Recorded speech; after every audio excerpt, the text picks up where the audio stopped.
Everyone knows the guilty look, the head that drops, the eyes that slide away from yours, the tail tucked low, the whole body gone small and apologetic. And everyone knows exactly what it means. Your dog did something wrong, and now your dog feels guilty about it. Here is the strange part. The truth is almost the opposite of that. That look has nothing to do with shame, nothing to do with wrongdoing, nothing to do with your dog knowing they were bad. The real answer is so simple and so close that you look straight at it every single week and never once name it. And you are not a bad owner for reading it as guilt. No one ever taught you what that face really is. You inherited the story the same way all of us did. Passed along, owner to owner, never once questioned. So stay with me, because by the fourth thing on this list, you are going to catch the exact moment that look switches on. And it is never, ever the moment you think it is. You walk in the door after a long day, and there it is. The cushion torn open, white stuffing pulled across the floor like snow. And your dog is already low, ears flat, eyes everywhere but on you, tail pressed under, body curling away. You hear the words leave your mouth before you can even stop them. What did you do? You read that as a confession. It feels like one. The guilt seems written all over them, plain as day. But watch the timing. Really watch it. That face did not appear back when the cushion was being torn apart, alone, an hour ago. It appeared in this exact second. The second your expression changed at the door. The slump of your shoulders, the sigh, the way your eyes went to the mess, and then to them. Here is what most people never realize. The look is not answering for the cushion. It is answering for you. A 2009 study in the journal Behavioral Processes by Alexandra Horowitz at the Barnard Dog Cognition Lab set out to test exactly this. She filmed dogs across trial after trial, changing one thing at a time, whether the dog had actually disobeyed and whether the owner believed they had. One clean question sat underneath all of it. Does the guilty look line up with the misdeed or with the owner? And the look lined up with the owner, with the human's behavior at that moment, not with anything the dog had actually done while no one was watching. Think about that for a second.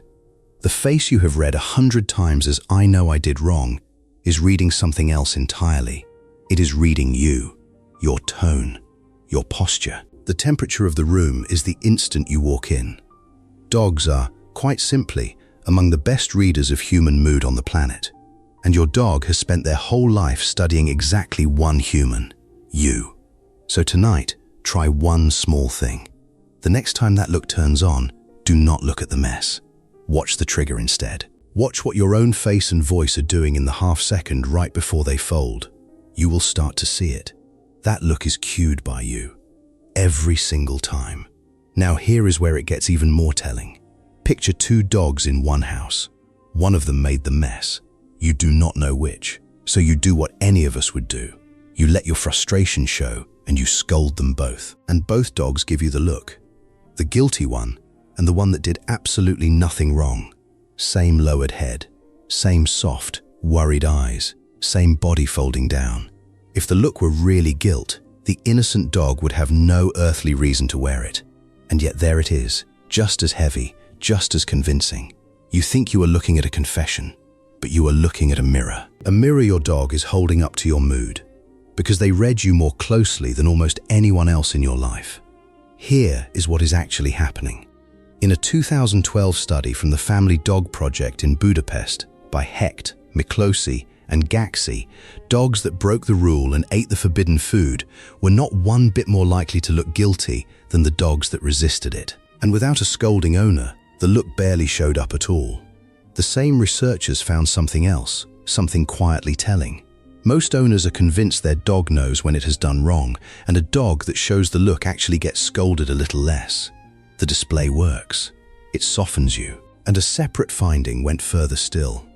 The look came on even stronger when obedient dogs who had done nothing, were scolded anyway. The mechanism underneath is something plain and a little heartbreaking.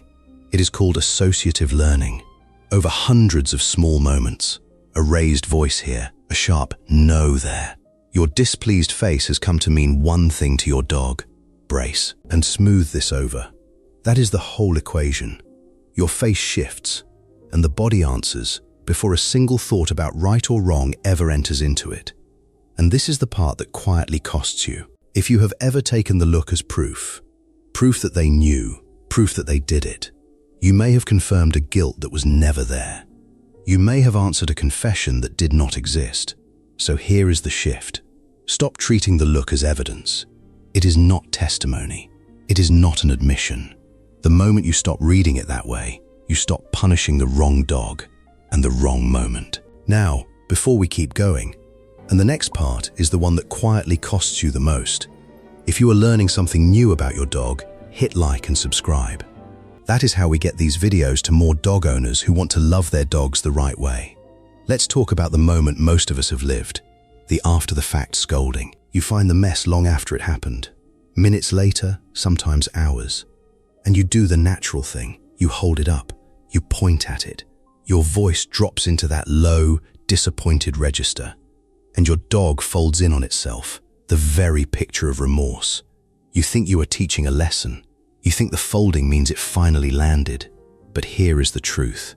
That is not guilt. And it is not teaching the lesson you believe it is. Your dog cannot connect your anger right now to something they did an hour ago.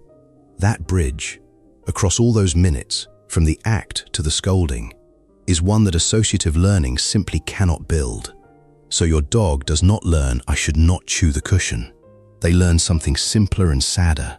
They learn that you can turn. That the person they orient their entire world around becomes, every so often, unpredictable.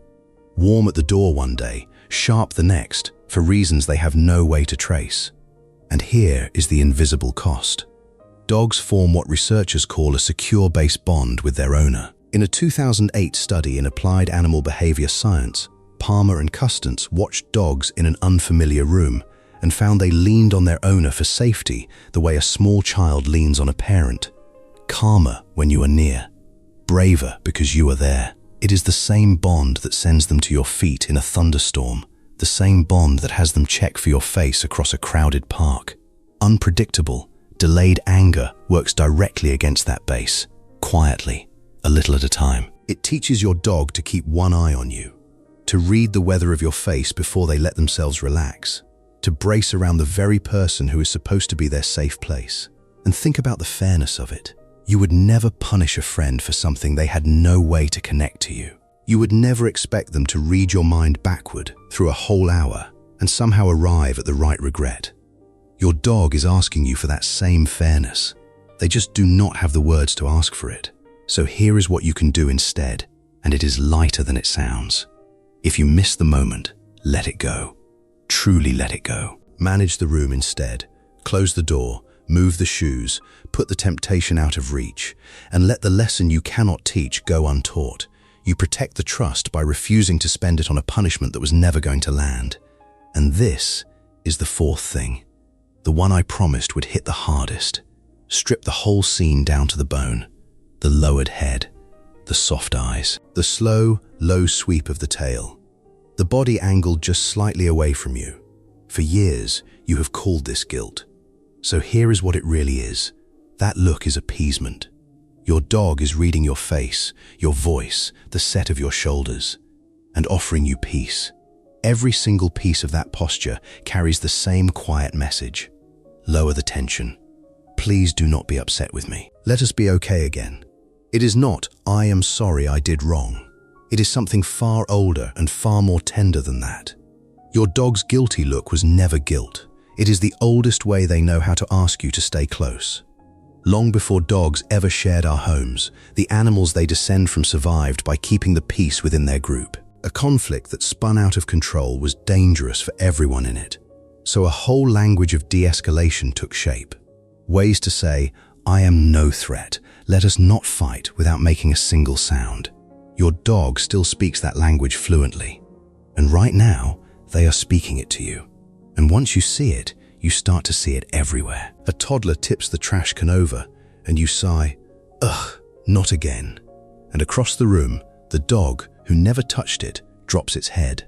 A friend visits and raises their voice on a phone call, and your dog slinks over, shoulder rolled, eyes gone soft, soothing a tension that was never even about them. You say, I am not even mad, in a flat, tired voice, and your dog flattens anyway, because your body already said otherwise, and your body is the part they trust. Those signals, the averted gaze, the lowered posture, the small lick of the lips, the slow blink, are some of the oldest peacekeeping tools a dog has, ways to step down a conflict before it ever has the chance to grow.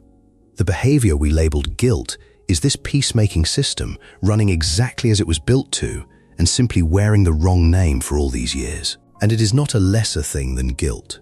In some ways, it is a kinder one, a creature built to keep the peace, choosing peace with you over and over without ever once being taught how. And here is where the relief comes in. Your dog is not drowning in shame over a chewed shoe. Your dog is not lying awake at night replaying their crimes with a heavy conscience. Your dog is reaching for you, trying, in the only language they have, to repair the moment between the two of you and to make sure that they are still yours. So when that look appears, you finally know what it is asking. Meet the peace offer with calm instead of more pressure, and you answer the question they were quietly asking all along. So let's bring this home to tonight. At some point, maybe today, maybe tomorrow, that look is going to appear again. The head will drop, the eyes will slide away, the scrape of their nails as they back up a single step, small, unsure, still watching you.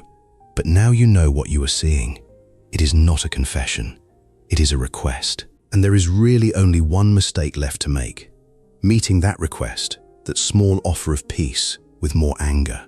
So here is the whole practice, and it is gentle. When the look turns on, soften first.